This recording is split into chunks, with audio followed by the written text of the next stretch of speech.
والصلاة والسلام على سيد الأنبياء والمرسلين وعلى آله وصحبه أجمعين. أما بعد، قال الله تعالى: أعوذ بالله من الشيطان الرجيم. بسم الله الرحمن الرحيم. وهو الذي ينزل الغيث من بعد ما قنطوا وينشر رحمته وهو الولي الحميد. فرنگی شیشہ کر کے پھنسے پتھر ہو گئے پانی، میری اکسیر نے شیشے کو بخشی سختی خراب. رہے ہیں اور ہے فرعون میری گھات میں اب تک، مگر کیا غم کہ میری آستی میں ہے ید بیضا. وہ چنگاری خس و خاشاک سے کس طرح دب جائے، جسے حق نے کیا ہو نیستا کے واسطے پیدا. حضرات، میرے خطبے میں آپ حضرات کے سامنے جو آیت پڑھی، اس کی ترجمانی کی جاتی ہے کہ اللہ وہ ہے جو لوگوں کے نا امید ہونے کے بعد بارش نازل فرماتا اور اپنی رحمت پھیلا دیتا ہے، اور وہی کا احساس اور بڑا قابل تعریف ہے. حقیقت میں غیث اس چیز کو کہتے ہیں جو عین وقت پر مدد کرے، عین وقت پر مشکل کشائی کرے، فریاد رسی کرے، دستگیری کرے. تو اللہ تعالیٰ فرماتے ہیں جس طرح کسی جا بلا مریض کے حلق میں آب حیات کے کچھ قطرے ٹپکا دی جائیں، اس کو کوئی دارو حیات مہیا کر دیا جائے، اسی طرح سے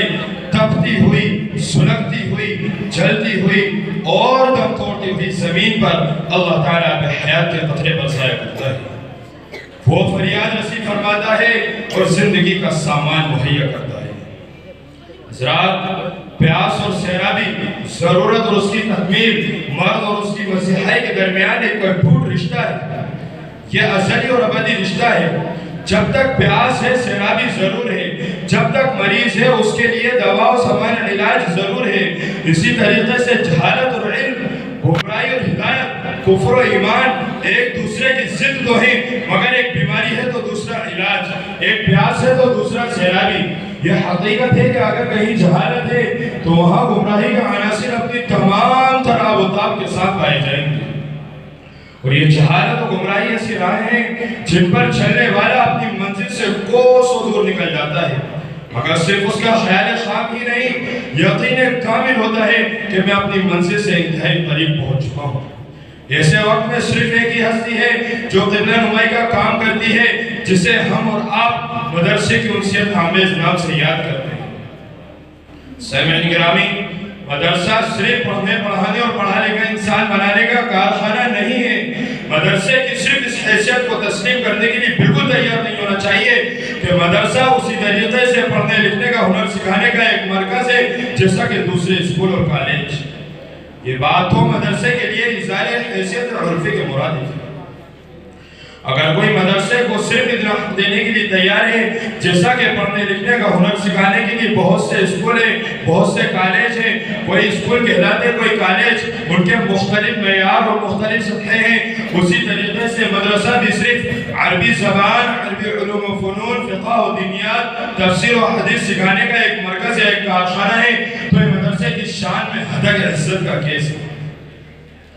مدرسہ تو نائبین رسول و خلافت الہی کا فرض انجام دینے والے اور انسانیت کو ہدایت کا پیغام دینے والوں کی ایک تربیت گاہ ہے، اور آدم گری و مردم سازی کا ایک کارخانہ ہے، کیونکہ اس کا سلسلہ نسب اس تعلیم گاہ نبوی سے جا کر ملتا ہے جس کے تعلیم یافتہ انسانوں میں سے ایک پوری انسانیت کو سیراب کرنے کے لیے کافی ہے. سامعین گرامی، حقیقی مدرسے کی بنیاد اور پہلے مدرسے کی بنیاد کہاں رکھی گئی؟ پہلے مدرسے کی بنیاد قرطبہ اور غرناطہ میں نہیں رکھی گئی، قیروان اور قاہرہ میں نہیں رکھی گئی، دہلی اور لکھنؤ میں نہیں رکھی گئی، فرنگی محل، ندوۃ العلماء اور دارالعلوم دیوبند میں نہیں رکھی گئی. پہلے مدرسے کی بنیاد مسجد نبوی میں رکھی گئی، اور اس مدرسے کا نام صفہ تھا. مدرسے میں صحیح النسب مدرسہ اور عالی نسب مدرسہ وہی ہے جس کا شجرہ نسب صفہ نبوی پر جا کر ختم ہوتا ہو، اور وہی مسجد صحیح النسب مسجد ہے جس کا شجرہ نسب کعبہ ابراہیمی اور مسجد نبوی پر جا کر ختم ہوتا ہو. اور جس مسجد کا نسب مسجد نبوی سے جا کر نہیں ملتا وہ مسجد ضرار کہلائے گی، اور وہ مدرسہ نہیں بلکہ انسانیت کی قتلگاہ کہلائے گا جس کا شجرہ نسب صفہ نبوی پر ختم نہیں ہوتا، ابو ذر و سلمان پر ختم نہیں ہوتا، صدیق کسی کو علی پر شک نہیں ہوتا، زید اور سید عائشہ پر شک نہیں ہوتا، ان مبلغان دین، ان ہادیان انسانیت، ان پیشوائان عالم پر شک نہیں ہوتا جنہوں نے ہدایت کا پیغام دیا، جنہوں نے قربانی کا پیغام دیا، جنہوں نے خود نقصان اٹھا کر دوسروں کو نفع پہنچانے کا پیغام دیا کہ اپنا سیاہ گواہ رہے لیکن دوسروں کا معاملہ خسارہ بھی قبول نہیں،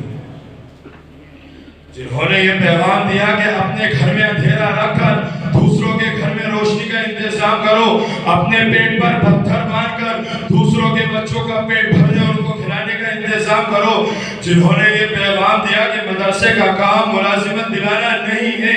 مدرسے کا کام اسامیاں بانٹنا نہیں ہے، مدرسے کا کام ایسا پڑھا لکھا انسان بنانا جو اپنی چرب زبانی سے لوگوں کو مسحور کر لے نہیں ہے، مدرسے کا کام قرآن سنانا ہے۔ جب دنیا میں ہر حقیقت کا انکار کیا جا رہا ہو اور یہ کہا جا رہا ہو کہ سوائے طاقت کے کوئی حقیقت ہے ہی نہیں، جب دنیا میں بلا محابت ڈکے کی چوٹ پر کہا جا رہا ہو کہ دنیا میں صرف ایک حقیقت زندہ ہے اور سب حقیقتیں مر چکی، اخلاقیات مر چکے، صداقت مر چکی، عزت مر چکی، غیرت مر چکی، شرافت مر چکی، خودداری مر چکی، انسانیت مر چکی، صرف ایک حقیقت زندہ ہے اور وہ نفع اٹھانا اور اپنا کام نکالنا ہے۔ وہ ہر قیمت پر عزت بیچ کر، شرافت بیچ کر، خودداری بیچ کر، ضمیر بیچ کر، اصول بیچ کر صرف چڑھتے سورج کا پجاری بننا ہے۔ اس وقت مدرسہ اٹھتا ہے اور اعلان کرتا ہے کہ انسانیت مری نہیں ہے، اس وقت مدرسہ اٹھتا ہے اور اعلان کرتا ہے کہ نقصان میں نفع ہے، ہار جانے میں جیت ہے، بھوک میں وہ لذت ہے جو کھانے میں نہیں، اس وقت مدرسہ اعلان کرتا ہے کہ ذلت بعض مرتبہ وہ عزت ہے جو بڑی سے بڑی عزت میں نہیں، اس وقت مدرسہ اعلان کرتا ہے کہ سب سے بڑی طاقت خدا کی طاقت ہے، سب سے بڑی صداقت حقی صداقت ہے، اور جب تک مدرسہ اس قسم کام میں لگا رہے گا تب تک زندہ رہے گا، جب تک اللہ کا دین زندہ ہے، جب تک انسانیت کے اندر کوئی رمق باقی رہے گی، اس وقت تک دنیا کا کوئی گوشہ مدرسے سے خالی نہیں ہو سکتا،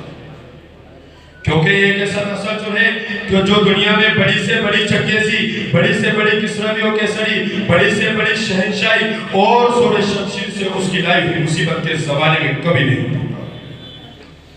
حضرات گرامی، جب انسانیت پر زوال آیا، جب اخلاقیات پر زوال آیا اور جب لوگوں کو یہ نظر آنے لگا کہ جو حق و باطل کی بات کہی جاتی تھی یہ محض تاریخی داستہ ہے، محض داستہ کے لیے کہی گئی ہے، اس کا کہیں کوئی وجود نہیں، حق و باطل کوئی چیز نہیں، حلال و حرام کوئی چیز نہیں، کفر و ایمان کوئی چیز نہیں، غلط و صحیح، ثواب و ناثواب کوئی چیز نہیں، اصل چیز تو پیسہ ہے، اصل چیز تو طاقت ہے، اصل چیز تو عہدہ ہے، اصل چیز تو مواقع ہے۔ اس وقت مدرسے نے ایسے لوگ پیدا کیے، کوئی ایسا آدمی نہ کھڑا کر دیا، ایسا بلند قامت انسان، ایسا کو بے کر شخص جس نے کہا کچھ نہیں ہے، ہم یہ سب نہیں جانتے۔ اگر کسی کو اعتبار نہیں آتا تو وہ ہمیں خرید کر دیکھ لیں، اگر وہ ہمیں خرید سکتا ہے تو ہم مان لیں گے کہ دنیا میں اخلاقیات کوئی چیز نہیں ہے اور ان سب پر مکمل زوال آ چکا ہے۔ مدرسے نے ہمیشہ ایسے لوگ پیدا کیے ہیں۔ مدرسے کا حقیقی مقصد ایسے نفوس قدسیہ کو تیار کرنا ہے کہ دنیا میں سیاسی انقلابات آئے اور گزر جائے، حکومتیں قائم اور نکل جائے، ہوا چلے اور بند ہو جائے، کچھ بھی ہو جائے، لیکن ان کا ہاتھ کسی کے سامنے پھیل نہیں سکتا، وہ اپنے ضمیر کا سودا کرنے کے لیے تیار ہے۔ مدرسے کا کام ہے کہ وہ ایسے با ضمیر، با عقیدہ، ایسے با ایمان، ایسے با حوصلہ، ایسے با ہمت فضلہ پیدا کرے جو اس ضمیر فروشی، اصول فروشی، اخلاق فروشی کے دور میں روشنی کے بنا کی طرح قائم رہے، کہ وہ کہیں نہیں جاتا، اپنی جگہ پر کھڑا ہے اور داستہ بتاتا ہے۔ خدا کا شکر ہے کہ ہوا کے رخ پر چلنا مدرسے کا اصول نہیں، اگر مدرسے کا یہ اصول ہوتا تو وہ کب کے انگریزی عربی کے کالج بن چکے ہوتے، لیکن جو اس وقت چند گنے چنے مدرسے قائم ہیں وہ اس بات کا ثبوت دیتے ہیں کہ مدرسے نے ہوا کے رخ پر چلنا قبول نہیں کیا۔ لبالب شیشہ تہذیب حاضر ہے میں ناسے، مگر ساقی کے ہاتھوں میں نہیں پیمانہ الا، دبا رکھا ہے اس کو زخم آور کی تیز دستی نے، بہت نیچے سروں میں ہے ابھی یورپ کا واویلا، اسی دریا سے اٹھتی ہے وہ موجے تند جونا بھی، اسی دریا سے اٹھتی ہے وہ موجے تند جونا بھی، نہنگوں کے نشے میں جس سے ہوتے ہیں تہو والا، وما علینا